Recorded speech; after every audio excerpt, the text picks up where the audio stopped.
Empires rise and fall. Kings are forgotten.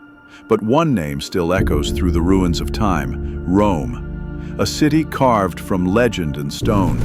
A place where every broken pillar tells a story, and every shadow whispers the memory of an empire that once ruled the world. Today, tourists walk where emperors once marched. But beneath their footsteps lies nearly 3,000 years of history. A story of ambition, faith, betrayal, and rebirth. This is not just the tale of a city, it's the story of civilization itself. Long before Rome became the center of the world, it was just a dream, a collection of humble huts beside the River Tiber. According to legend, it began with two brothers, Romulus and Remus. Abandoned as infants, raised by a she-wolf, and destined by the gods to build a city that would stand for eternity. But destiny has its price. When the time came to rule, Romulus killed his brother, and with blood founded the city that would bear his name, Rome. From that moment, Rome was bound to power and tragedy. It would rise higher than any before it, and fall harder than anyone could imagine.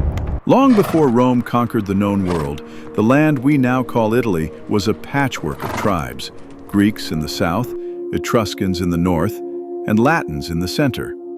Each had their own gods, languages, and customs. The word Italia first appeared in the southern lands, home to a small tribe known as the Itali. To them, the word meant land of young cattle. Cattle were sacred, symbols of prosperity, wealth, and life itself. Over centuries, the name spread northward, crossing valleys, hills, and kingdoms, until Italia came to mean something far greater than a land. It became an identity. When Rome rose to power, it did not erase that name, it magnified it. From Italia came Italy, and from the soil of that land rose a civilization that would define the world.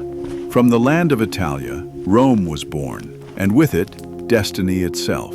Around 509 BC, the Roman people overthrew their kings and created something the world had never seen: a republic. Power no longer rested in the hands of one man, but in elected leaders, the Senate and the consuls. It was an experiment in governance, a system built on debate, law, and the balance of power. For nearly 500 years, the Roman Republic expanded through diplomacy and war.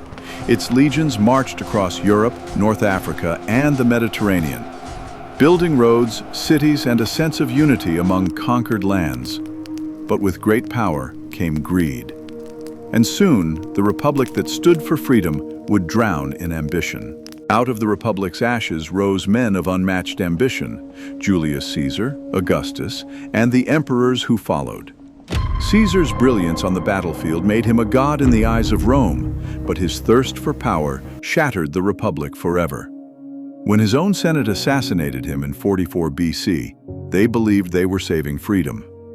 But instead, they opened the gates to an empire.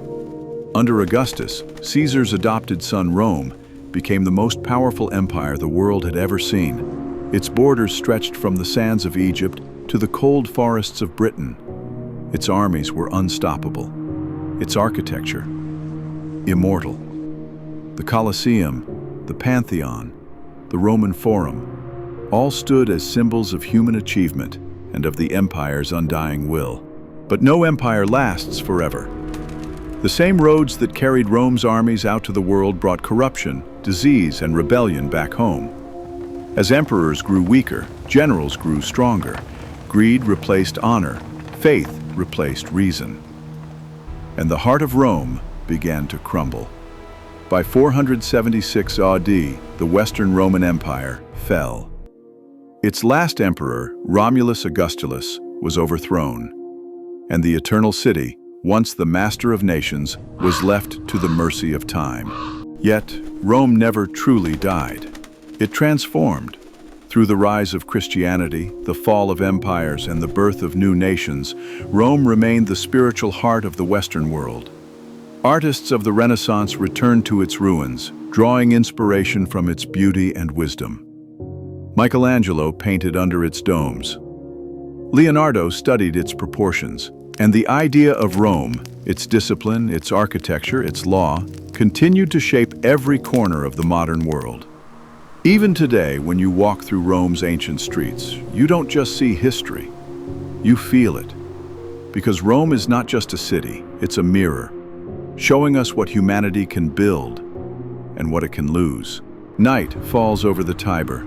The lights of the Colosseum glow once more.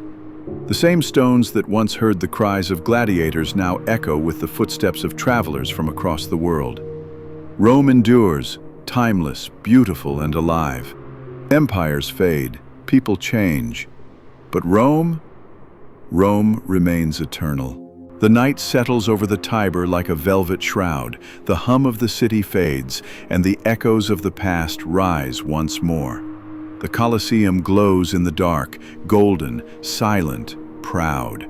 Its arches whisper of courage, of blood, of dreams that refused to die.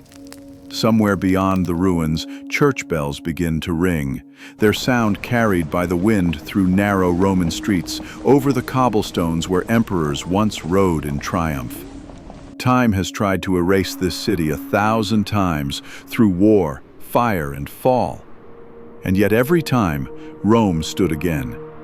Because Rome was never just stone and marble. It was an idea, a vision of greatness, of order, of art, of belief. An idea so powerful that even when its empire vanished, its spirit remained. In every capital, in every monument, in every law we follow today. Look around the modern world. Our architecture, our politics, our faith, our language, all carry traces of Rome. It lives in the words we speak, the roads we walk, the justice we seek. Empires fade, people change, but Rome remains eternal. Because eternity is not about time, it's about legacy. And Rome's legacy is written not on paper, but on the very soul of mankind. If you've enjoyed walking through the ruins of Rome and wish to explore more stories where time still breathes, you can journey with us to other timeless cities of the world. Watch our previous story, and don't forget to subscribe to Evermore, where history isn't just told, it's felt.